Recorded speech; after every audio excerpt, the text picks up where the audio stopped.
Welcome to Life by Design, the podcast for chiropractors. Here's your host, Dr. Jamie Richards.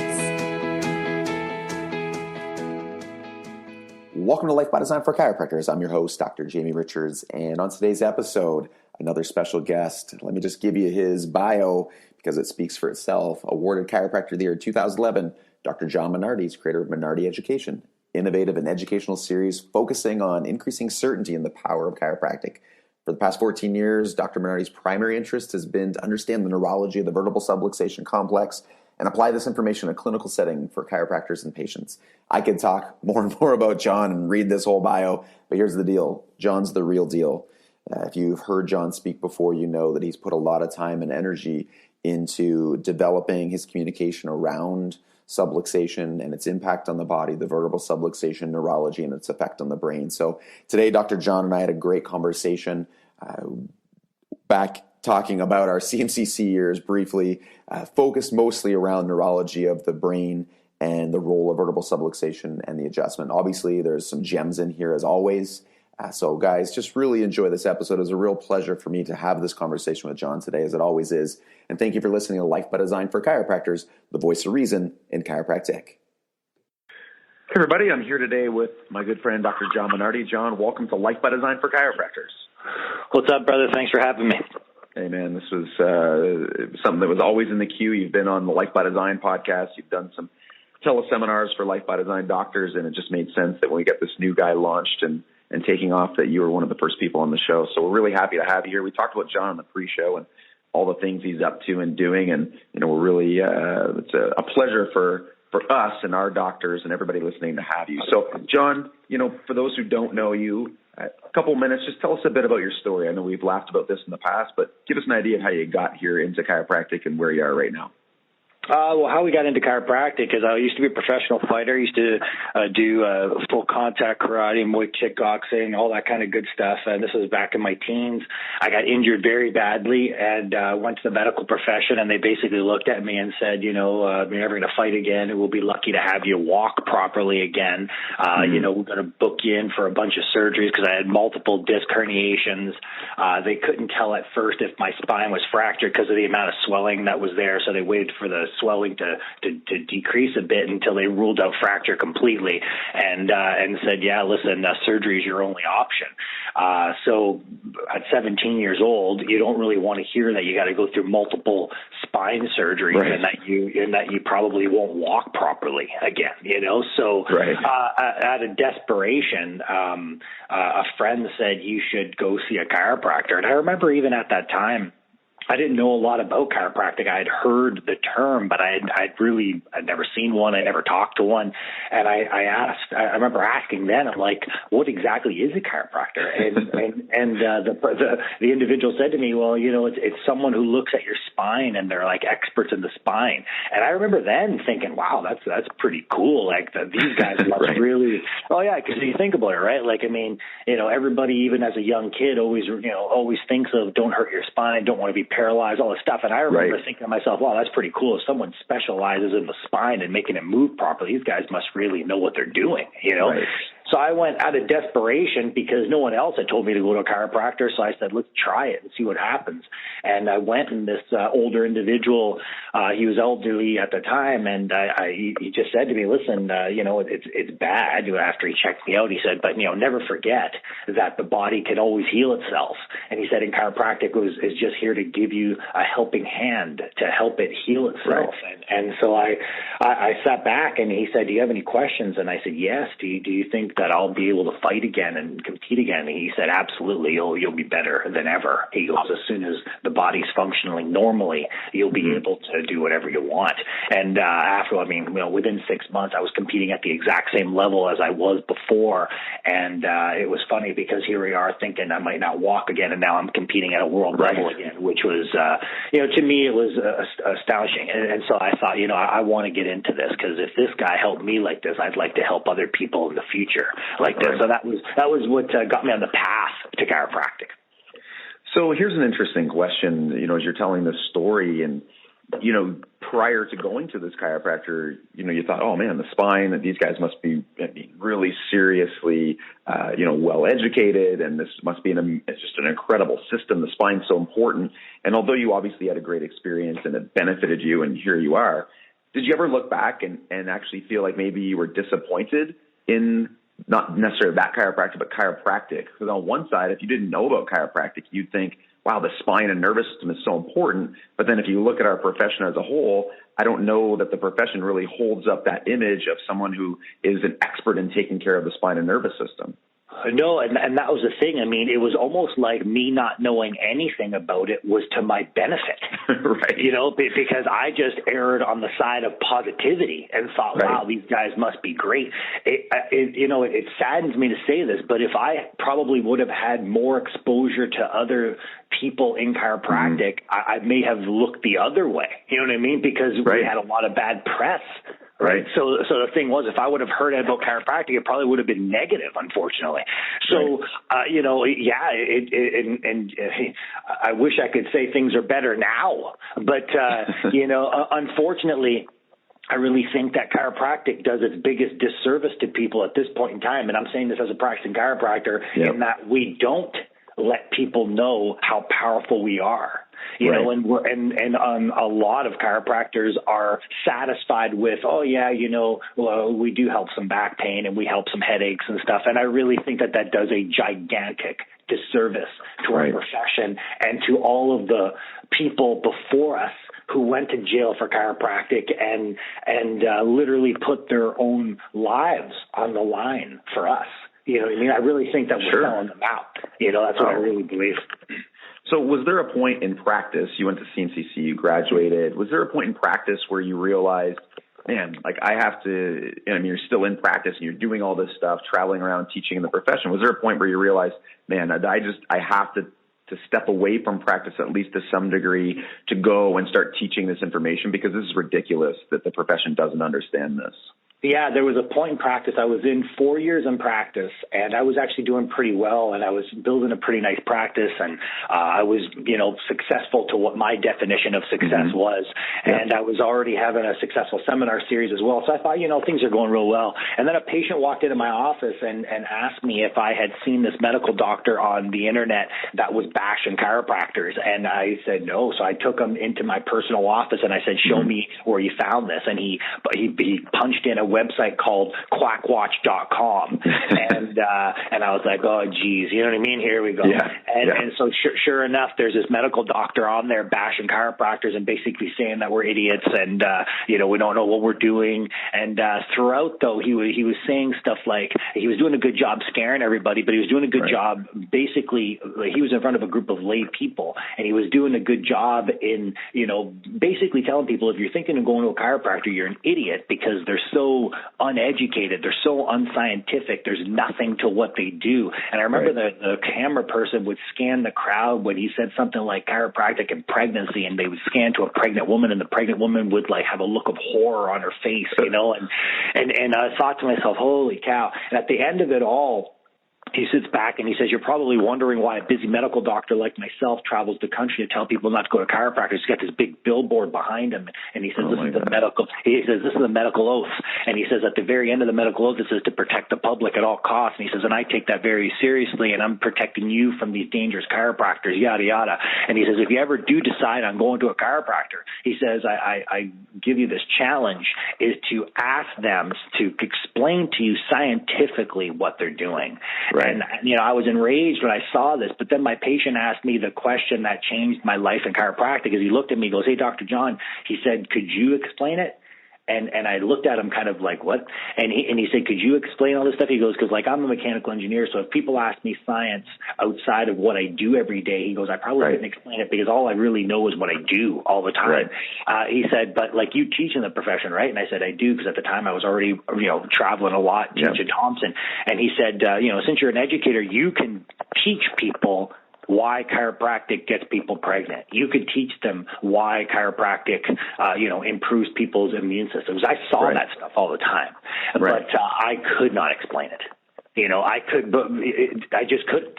You know what I mean? And it saddened me, actually. I remember the realization in my head thinking, here I graduated from this quote unquote scientific school, which basically jammed a ton of science down our throat, and not anybody could apply any of it to what we did, you know? Right.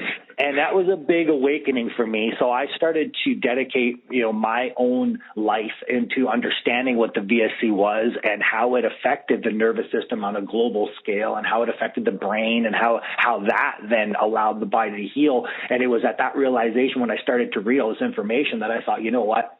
I got to get this out there. I got to get this out there to as many chiropractors as I can, because I was never going to put myself in that position again where someone asked me what goes on and explain it to them and not be able to do it. And I was like, I bet you, I'm just a regular chiropractor. I bet you every other regular chiropractor has fallen into the same problem, Right. So that was really it. So I thought, forget it. Let's do some more teaching. And then I started to teach what I call practical neurology for chiropractors.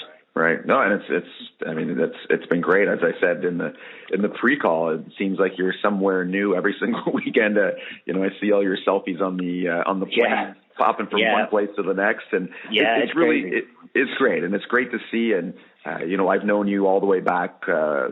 It's probably 15 years now from KCC. And I think it'd be surprising for a lot of the profession to know, there was a time where, maybe you didn't know every single thing about the neurology of the VSC. You get up now and you're sharing this.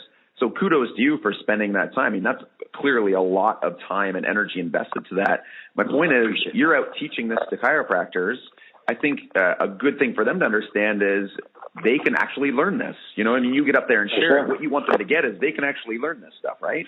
Absolutely. And that's the thing. I need to make this extremely clear. I am not a neurologist. I'm not a diplomate. I'm not anything. I'm a regular chiropractor just like everybody else. Anybody who's listening to this call, I have the exact same education as any of them. Right.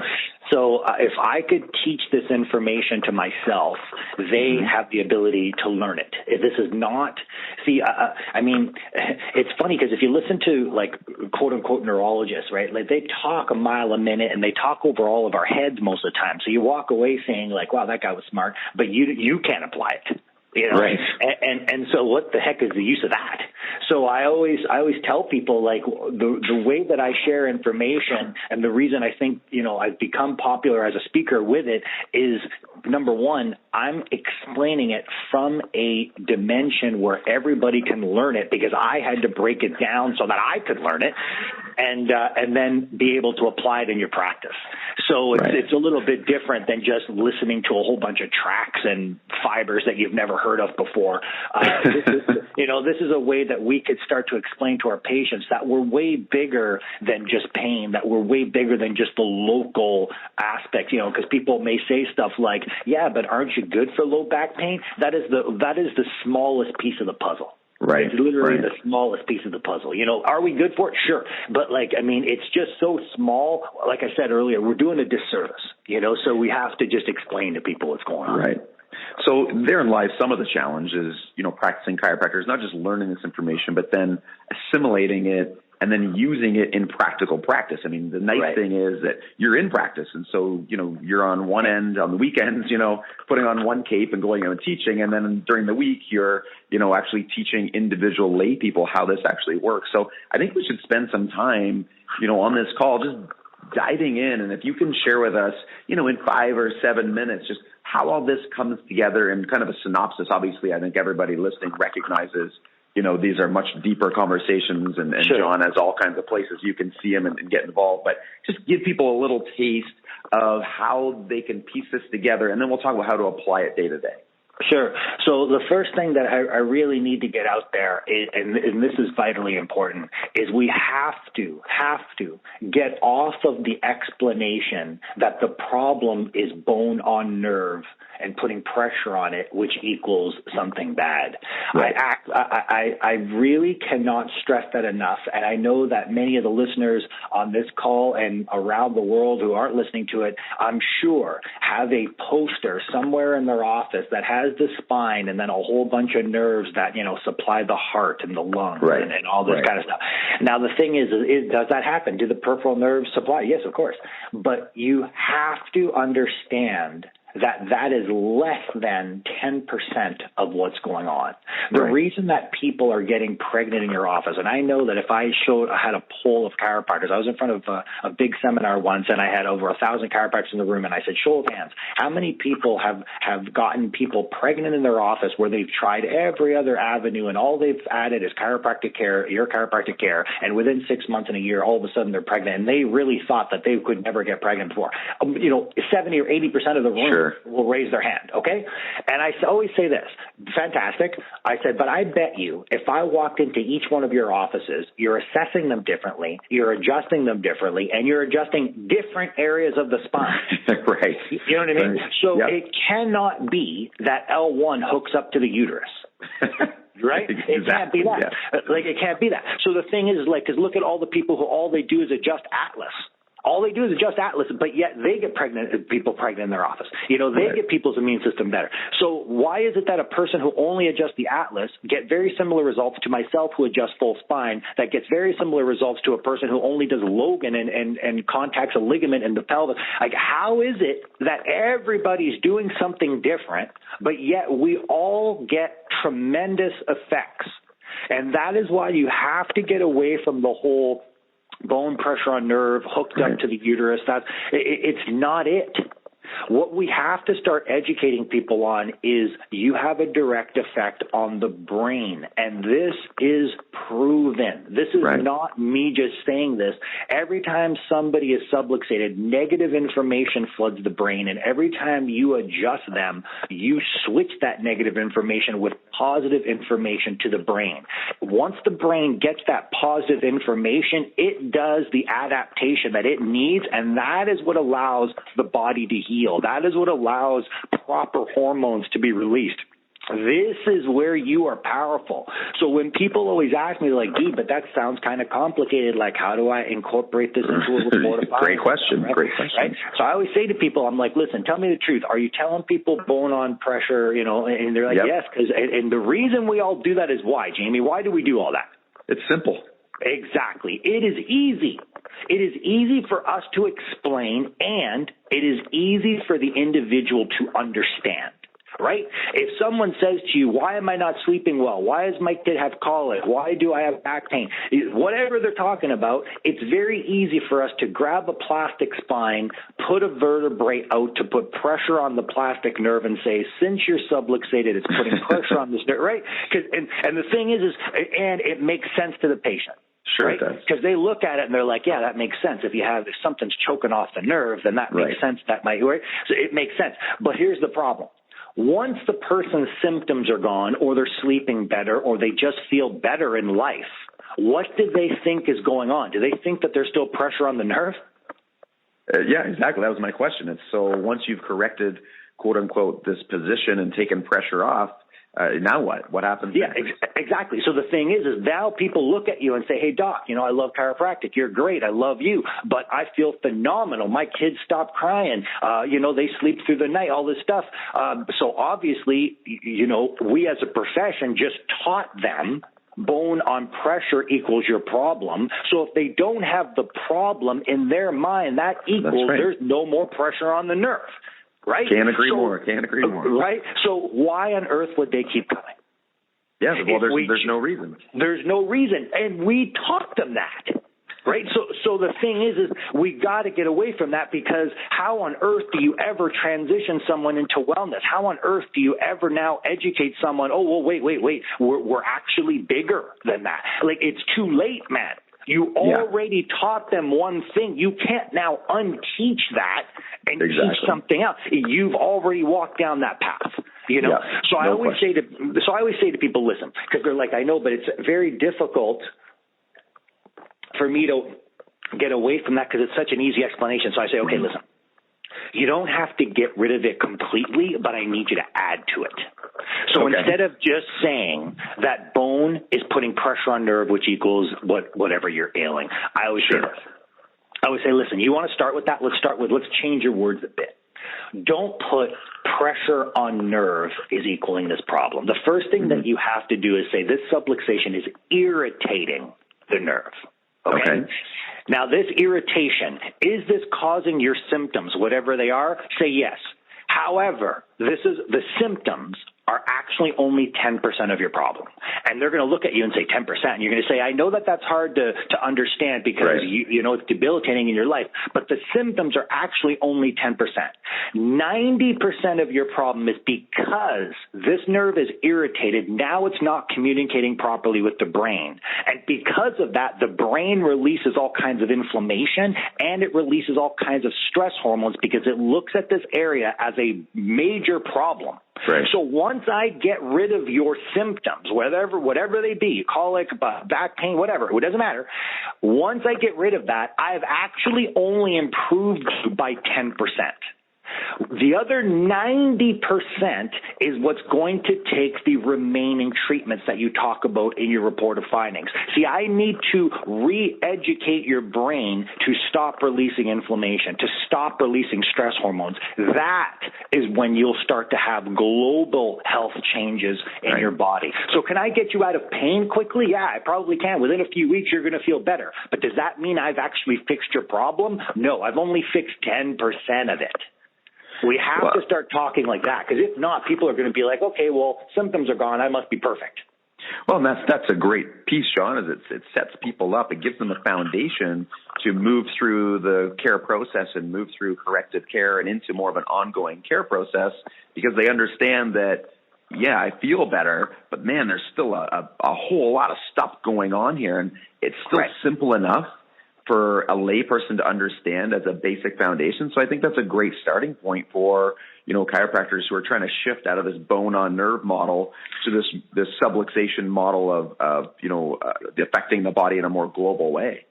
Absolutely. And so the thing is, a lot of people will, you know, I've gone to a lot of seminars, and people will use, say, like a scan system in their office, whether it be, you know, the substation or MyoVision or whatever.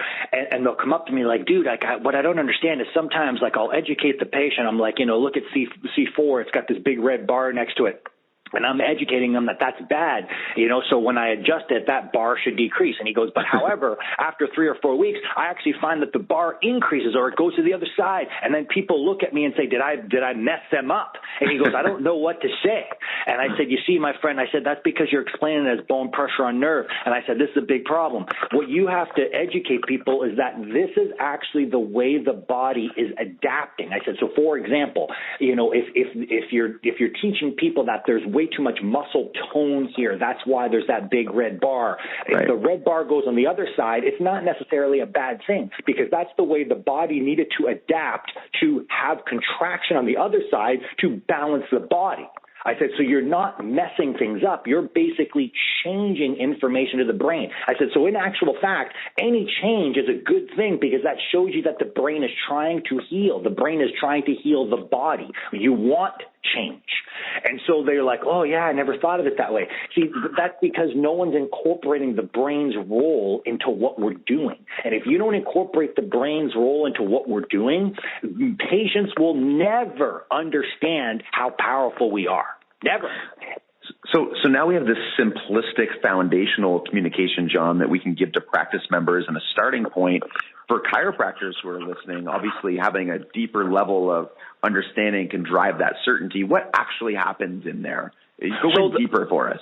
Okay, so basically the reason I can say with such certainty that the stress response and that inflammation is present is because every time you're subluxated, that subluxation, I mean, we'll talk a little bit about science here, that subluxation distorts nociceptors, so they're not pain receptors. So a lot of people, we all got taught in chiropractic college that nociceptors are pain receptors. That's 100% bogus. Pain happens in the brain, and it's a perception in the brain. What nociceptors pick up is actual or potential tissue damage. So as soon as you have distortion, as soon as you have all that stuff, if there's any type of damage whatsoever, the nociceptive system picks that up. Why is that so important? Because it goes directly to the hypothalamus through the spinal hypothalamic tract. This is very important for you to understand.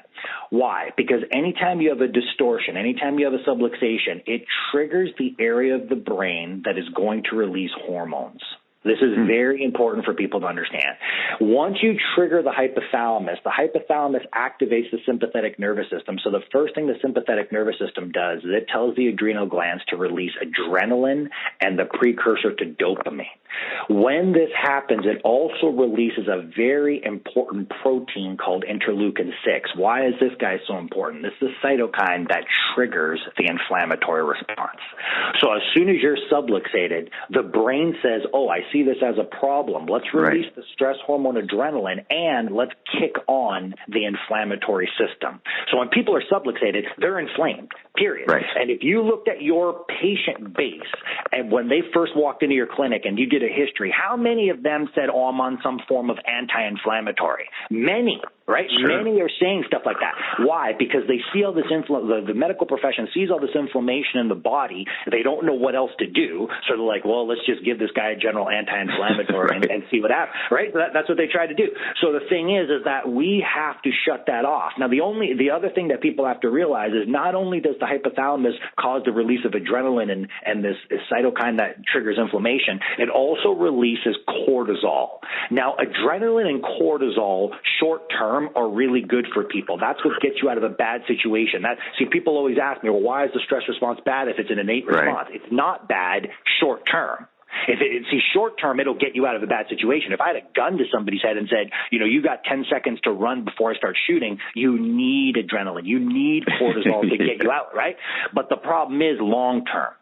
Long term. If the stressor doesn't go away, then those hormones long term turn off the GI system. They turn off the immune system. They turn off the reproductive system.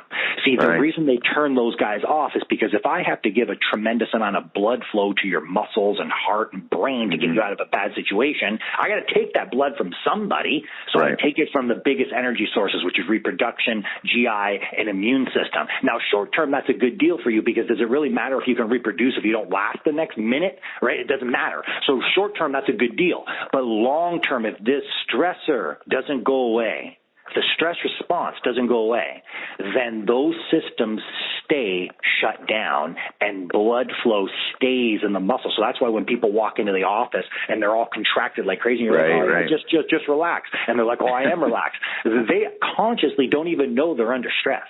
But if you took blood pressure of these people, if you took a heart rate variability, or if you put like a pulse reader on their finger, their heart rate is through the roof. Right? And so you sit back and you're like, holy cow, you're a 25-year-old guy. Your pulse rate should be in the 50s and it's in the 70s. How is that possible? Because these guys are under tremendous amounts of stress, so the heart's pumping like crazy. And long term, that kills these people. Right? So that's the thing. So we have to educate people on how important when they're subluxated, they need to understand that they're under stress because these hormones long term kills them. The inflammatory response long-term has been linked to every chronic disease from diabetes to anything else you can imagine. So this is why when people go under chiropractic care and they stay under a care plan and they stay for wellness care, who cares about their back pain? That's the easiest thing to fix. You know what I mean? You are improving their overall life. You're improving their overall health, and that's because you're balancing the brain. You're resetting the brain by doing that. So here's a couple questions that pop into my mind. Number one, would you say then when the spine is subluxated and the body's initial response going into the stress response, is that the body's attempt to in some way self-correct? Exactly, because it thinks to itself, listen, I got to do something to protect myself. So what most people don't understand is when the body is under stress, the very first thing that it does is alters posture to go into a defensive position. So what's a defensive position? You go into flexion. That's why people look like Quasimodo walking into your office all flexed up, because they're like, oh, it must be the computer work I'm doing. That's actually incorrect. The computer work aggravates the problem, but it's actually the brain that put them in that contorted position because the brain is saying, listen, I'm getting all this bad information. Let's try to protect ourselves. So it contracts everything like crazy to try to, quote unquote, self-correct. It cannot, so it just stabilizes the area so things hopefully don't get worse, but over time they do. So the second question then, that's a great answer, and thank you. The second question is, as this continues on in the body and this feedback cycle keeps going, is it safe to say that this stress response then just creates more subluxation of the spine? Like it just becomes worse and worse and worse? That's exactly correct, because the thing is it's like a positive and negative feedback loop going through the system.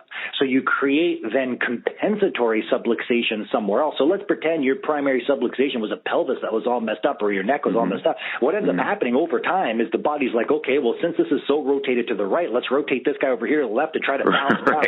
Well, over time, that starts to be a problem too. So now you have primary and secondary subluxations, and that's how it just continues if the person never gets care. And also remember, this entire time, you're not getting proper feedback to the reproductive system, the GI system, the immune system. So these people are getting sicker by the day. These are the reasons that they're saying, well, I'm not getting pregnant. They're not having any energy to their reproductive system. Right. So even if they got pregnant, they could not sustain the pregnancy.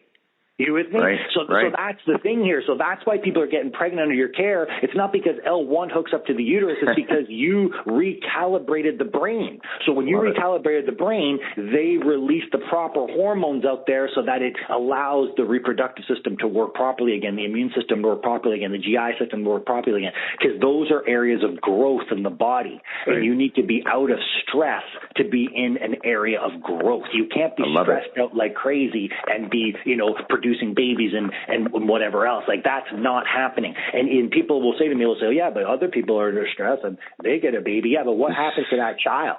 What happens to, you know what I mean? Like, what happens in the pregnancy? What happens in the delivery? Those are also the same people that get C-sections. They're also the same people that have to be induced. Like, it's not a nice and easy pregnancy. Like, how many of our patients, when they're under chiropractic care, they go into labor within 5 hours, boom, they have a baby. You know what I mean? Like exactly. It's very, very quick. Exactly. I'm telling you something right now. It's not just because you're putting the pelvis in its right position. That's part of what you're doing. But the bigger thing that you're doing for the mom and baby is you're allowing proper hormone release so that a proper birth and delivery can happen. That's the big problem here. Well, I love your terminology, John, in terms of recalibrating. I think that's a great term for the profession to use. I know I use reorganize and organization of the spine and nervous system. I love it. We got to get back into talking about the brain, and you've made these connections for us today, and obviously we could go for hours and hours. Absolutely. Everybody who knows you knows that you could easily do that. Last question for you, John, and then before you answer, where can people find out more about this? We'll also put it in the show notes, guys, so you can grab this at Like by Design for Chiropractors /podcast. But John, give us an idea where we can find you. I mean, the best place to find me is minardieducation.com. That's got all of this kind of stuff, and best way to do it. Yeah, awesome. John's got tons of awesome stuff. Like, really, I can't stress enough how this guy has gone out and taken this information, compiled it, and, shortcut a lot of this work for you and hack this for you so you can go ahead and get this information and feel certain in what you're delivering to your patients and helping them go through this process and stay in your practice so they can get these long-term results. So here's the question relating back to practice, and we'll leave it at this, John. Going back to the start of your practice, we have lots of new grads listening in, young grads, and struggling doctors as well. What are, one or two or three things you would do differently today, looking back when you started practice than you did? Very first thing is I really would learn on the nervous system. I would sit back and really understand that when you adjust somebody, you literally change the person's brain. Okay, here's a cool study that literally is in print right now. It's not even out yet, but Heidi Havik just published. This is literally in print right now in the journal Neuroplasticity. Do you know how important this journal is? This is gigantic, okay? She just published that when you adjust the spine, you increase activity in the prefrontal cortex of the brain by 55%. Okay? So people don't understand what the prefrontal cortex may be doing, or they may forget. The prefrontal cortex is the area of the brain where, higher learning happens, your cognition. The prefrontal cortex is also the area of the brain that allows antibodies or increases the amount of antibodies to be released in the blood. You guys with me? This is gigantic, okay? And it increases by 55%. 55% just by adjusting the person. This is not 5%. It's not 3%. 55%. This is gigantic for our profession, and it shows you that every single time you adjust someone, you have a direct effect on their brain. So I never want to hear again, oh, well, I'm adjusting them, and their pain's not going away, so I'm probably not doing anything. Oh, no, you're doing something. That's right. You know what I mean? Every time you adjust somebody, you are having a positive effect on the brain, right. and whatever the brain does with that is going to be positive to the body. So people really have to understand, and what I would have done over is I would have started to learn this stuff earlier, because I would have taken chiropractic even more serious than I did. And I was pretty serious on chiropractic as is, but I would have started with that. The second thing I would have done is I would have started to incorporate that into every report of findings that I did with the patient. I would have really focused on 90% of what I'm dealing with is going to be the stress hormones and the inflammation. That is gigantic for me. And, I'm sad to say this, but the only reason I do say this is because I'm in contact with so many students from so many different chiropractic colleges. But please adjust people. I'm sad to say this because a lot of people, it really is, but a lot of people are shying away from it, and they do a lot of other therapies. And listen, whatever therapy you want to do, that's your business. Like I really don't care. But the thing is don't replace the adjustment with it. Adjust them, then do whatever you want. I was very saddened to read an article recently of it was our alma mater, CMCC, and they were applauding a chiropractor who had medical students going into her office. And one of the things that she said was, oh, medical students come in and I teach them that not everyone needs an adjustment. You're teaching people that not everyone needs an adjustment? How is that possible? You know what I mean? Like, seriously, because if people are coming in and you are palpating them or you are doing some type of scan and you are doing something that requires an adjustment, how are you not adjusting it? Like, it just drives me crazy. So anyways, my biggest thing is, like, because a lot of students have come up to me and said, oh, yeah, I'm taking acupuncture and I'm taking this. Listen, those are all great things. I don't care. But the bottom line is you have to adjust them first. That's the biggest response you'll have in the brain. Anything else you want to do after that, put them on an exercise program, talk about nutrition, do good. Those are all good things, but they cannot replace the adjustment. Those are the things I would hammer.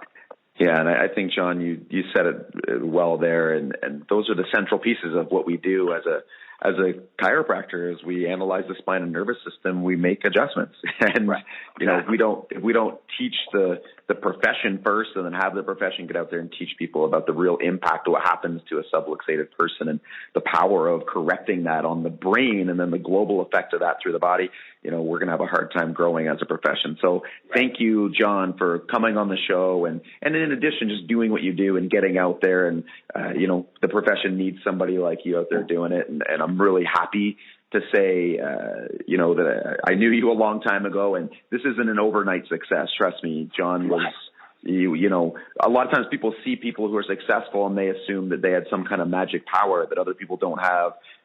John was working on this stuff way back at CMCC, and he's put in a lot of time and energy. So you deserve all the success that you have, John, and thank you so much for coming on the show. I appreciate it. Thanks very much, and thanks for all you do too, Jamie, putting it out there. And I know you guys are working real hard with Life by Design, and I'm proud of you too. Like, at the end of the day, here's the magic. Magic is hard work. Like everyone's get like, that right, brother. What's the secret? The secret is late nights, early mornings, working out hard to keep yourself strong, eating good foods, and getting adjusted every week. Like, that's the secret. It's just a lot of hard work. You got it. I couldn't say it better. You guys are listening to Life by Design for Chiropractors, the voice of reason in chiropractic.